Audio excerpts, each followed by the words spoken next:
자, 교수님 요즘 뭐 기자들 전화가 하루에 100통 이상 온다면서요? 네, 정신이 없더라고요. 예, 갑자기. 가장 궁금해하는 대목은 뭡니까? 뭐 보고서를 어떻게 받았느냐 뭐 이런 부분들이죠 보통은. 그리고 이제 그 실제 이제 회의할 때 어땠느냐 뭐 이런 내용. 네. 이제 대선 후에 이제 국민의힘 탈당하고 이제 민주당 영입 인사로 총선 예비 후보셨습니다. 네네. 당시에 윤석열 캠프에서 어떤 일을 맡았습니까? 윤석열 캠프 참여해서 정책 총괄 지원 실장을 했습니다. 주요 역할은 600여 분이 넘는 전문가들이 각 파트별로 뭐 네. 경제, 뭐 안보, 보건, 복지 뭐 이렇게 해서 쭉 리포트들이 올라오잖아요. 기본적으로. 그러면 그것들을 취합해서 한 2장, 3장 정도로 써머리하고 그거를 각 분야 전문가들과 대동해서 후보께 이제 보고하고 그게 곧 TV 토론 이런 걸로 예. 준비로 가고 그래서 기본적으로는 제가 정책 공약을 만드는 정책 총괄을 했고요. 거기에서 더 나가서 이제 전략 조정 회의라고 아침에 예. 합니다. 저녁에는 일일 상황 점검 회의라고 또 하는데요. 전략 조정 회의 같은 경우는 각 파트가 유기적으로 돌아가야 되잖아요. 네. 일정이 어디가 짜여지면 그에 따른 정책 공약이 붙어야 되고 또 메시지가 붙어야 되고 조직이 또 동원 뭐 붙어야 되는 거잖아요. 그리고 대변인단 뭐 홍보 SNS 이런 각 파트의 실무 책임자들이 모여서 같이 회의를 하는 회의체인 전략 조정 회의에 참석했고요. 그거 거의 매일 있었죠. 그리고 TV 토론이 벌어질 때 실시간으로 벌어질 때 백업을 해야 되잖아요. 후보끼리 토론하는데 뭐가 발언이 잘못됐으면 언론에 해명하고 이런 일들 전체적으로 하루 종일 거의 회의에 불려다니고 여러 가지 정리하고 이런 일에 정신이 없었죠. 그러니까 장해찬 전 청년치고는 뭐 신 교수가 캠프 핵심 아니다. 뭐 네. 민주당에서 정치적 입지 확보하려고 하는 거다 했는데 그건 아니군요. 그건 제가 딱 두 가지로 말씀드릴 수 있습니다. 저는 제가 실세거나 핵심이라는 말을 한 적도 없고요. 할 필요도 없습니다. 그런데 저와 함께 했던 분들은 지금 현재 거의 다 장차관, 수석, 비서관을 하고 계세요. 뭐 김은혜 의원도 네네. 같이 일을 했다면서요? 네네. 뭐 지금 장관, 차관 거론됐거나 이미 하신 분들. 그 다음에 또 하나는 그거에 뭐 접근하지 못할 것도 민주당에서 뭐 혜택을 뭐 보기 위해서 하는 거 이런 거 그러면 제가 어떤 혜택을 보기로 했다 그러면 총선 때 아예 저기를 해서 제가 공천을 받겠죠. 그렇죠. 네. 최근에 이제 외장하드 살펴보다 미래 한국 연구소라는 이름 발견하고 이제 깜짝 놀라셨다는 거잖아요.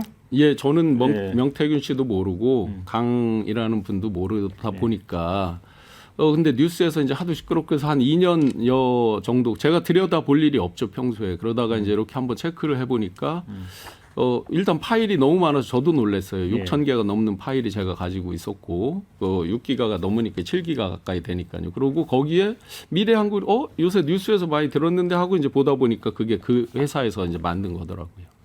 당시 이제 그 문건 가지고 이제 회의를 열었다고 이렇게 말씀하시지 않았습니까? 꼭 그 문건이다 이런 회의는 이제 정신이 없죠, 매일매일. 평상시 이제 회의를 하는 패턴을 조금 이해하시면 쉬울 것 같아요. 선거 캠프에 참여하신 분들 다 아는데요. 예를 들어서 어디 강원도를 간다. 그러면 강원도에 맞게 일정이 짜져야 되고요. 정책 공약 붙어야 되고 조직 뭐 이런 게 이제 딱 같이 맞물려서 돌아가야 되잖아요. 그러면 예를 들어 강원도를 가기로 했는데 갑자기 예를 들어서 충청도가 취약해졌어요. 그럼 충청도로 바꾸잖아요. 그러면서 또 거기에 막 일괄적으로 막 조정이 되잖아요. 그럼 그거의 출발이 뭐냐? 항상 데이터죠. 기본적으로. 그리고 지역에서 오는 여론 이런 게 있잖아요. 그러면서 꼭 이 회사께 활용됐다 이렇게 말씀할 수는 없죠. 뭐 여연 당내 조사 종합적으로 이제 다 활용이 됐는데 이것도 있었다. 맞죠. 선대 본부장님들이 주로 이제 그거를 활용하고 이런 것들을 지시하고 많이 했죠. 자, 그런데 이제 이 문건 관련해서 이제 교수님이 언급을 하면서 이제 논란이 됐던 게 대통령실이 21년 11월 국힘 당내 경선 이후에 명태균 씨와는 연을 끊었다고 하는 거하고 배치되기 때문 아니에요? 그렇게 이제 해명을 했다라고 제가 들었습니다. 그런데 물론 이 부분은 이제 명태균 씨랑 연결돼 있는지 저는 제가 그걸 본지는 못했지만 한 가지 제가 분명하게 말씀드릴 수 있는 건 명태균과 그 강혜경 씨라는 분을 제가 전혀 지금도 모르는데 이 문서가 선거 당일날 저한테 올 리는 없는 거죠. 누가 폄하하기 위해서 뭐 찌라시를 받았다 그러는데 분명히 명태균 씨는 자기가 보기 위해서 이 자료를 가지고 있었다고 했고 찌라시에서 제가 그거를 뭐 받으러 다닐 여유도 없었어요. 아까 말씀드렸지만 선거 당일날 새벽부터 투표 동료로 비상회의가 여러 번 열렸어요. 그 전까지 분위기 좋다가 굉장히 비상 시급한 분위기였습니다.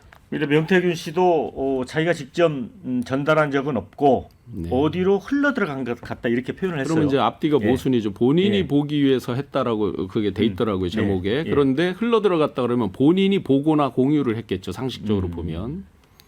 자, 그런데 이제 당시에 윤캠프의 전략기획부총장 상황실장이었던 이철규 윤재욱 의원은 그런 보고서, 그러니까 교수님이 말한 그걸 네. 본 적도 들은 적도 없다, 뭐 법적 대응까지 검토하겠다라고 네, 했는데 네네. 이건 어떻게 보세요? 일단 제가 맨 먼저 방송됐던 그 뉴스타파 원본 영상을 보시면 저는 누구를 지목한 적이 없어요. 예. 제가 두 분께서 예. 그래도 저한테 일을 열심히 많이 시키신 걸 보면 예. 그래도 굉장히 일에 대해서 인정을 하셨던 것 같고 그분들 개인에 대해서 누를 끼칠 필요도 없고요. 그래서 제가 누구를 지목했다 특정 그거는 아니고요. 어떤 하나 예를 들어 회의를 하는데 누가 저 혼자 알고 그냥 가만히 입 다물고 이렇게는 아까 같은 일들이 유기적인 일이 예. 돌아갈 수 없으니까 네. 그런 차원으로 이해해 주시면 될 것 같고요. 법적 대응을 하신다 그러면 그 부분은 저도 제가 객관적인 사실만 갖고 하는 거니까 얼마든지 저는 그거에 대해서 대응을 해야죠. 그런데 예를 들어 이제 교수님이 제기하신 이제 여론 문건 그걸 이제 사실로 전제한다면 어쨌든 명태균 이른바 보고서가 윤캠프 대선 전략을 뒷받침했다고 이제 이렇게 추측할 수밖에 없는데 이것만 예. 어떻게 됐는지는 모르지만 여러 네. 데이터들이 있었겠죠. 당연히 네. 제가 모르는 것도 있고 막 있겠죠.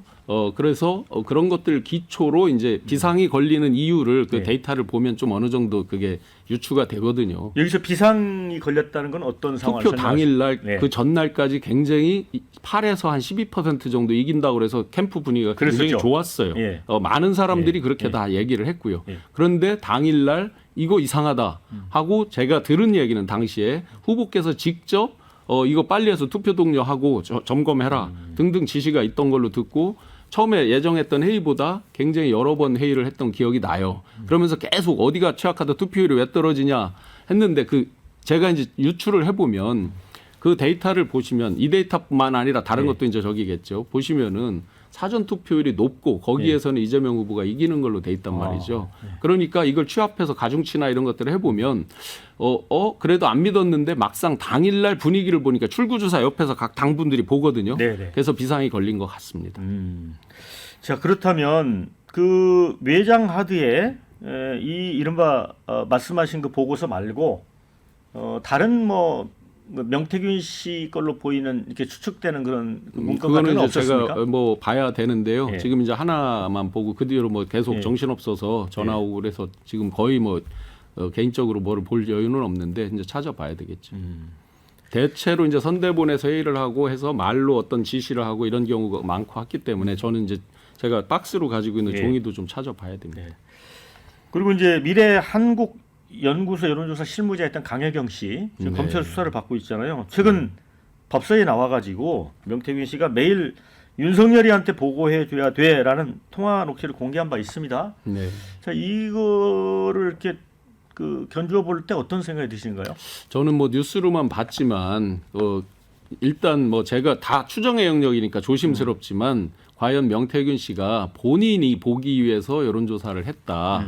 과연 이 부분을 본인만 보고 그러면 그걸 뭐에 쓰기 위해서 예. 본인만 이 큰 돈을 들였거든요. 예를 들어 그 앞전은 잘 모르지만 예. 구차 제가 가지고 있는 걸 보니까 5천 명이 넘어요. 그러면 비용도 꽤 많이 들어갈 거 아니에요. 5천 명이 넘는 샘플을 해서 큰 돈을 들여서 자기 혼자 본다? 상식적이진 않습니다. 자, 이제 오늘 아침 방송에서 22년 3월 9일 치러졌던 이 종로 보궐선거에 원희룡 전 장관 출마하려고 했는데 김건희 여사 반대로 무산됐다는 얘기를 들었다고 했거든요. 네.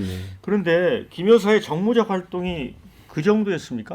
뭐 갑자기 가십성의 질문을 해서 제가 논점이 흐려지는 것 같아서 그냥 말씀 안 드리려다가 당시 그런 소문들이 많이 있었죠. 저는 정책 총괄을 하고 있었고 정책 본부장이 이제 원희룡 본부장이셨으니까 그때는 아무래도 접촉이 많았겠죠. 그리고 그 같은 실내에서 이제 여러 소문들 중에서 처음에는 좋은 분위기로 가다가 나중에 여사께서 반대를 했다 이런 이제 소문들은 꽤 있었습니다.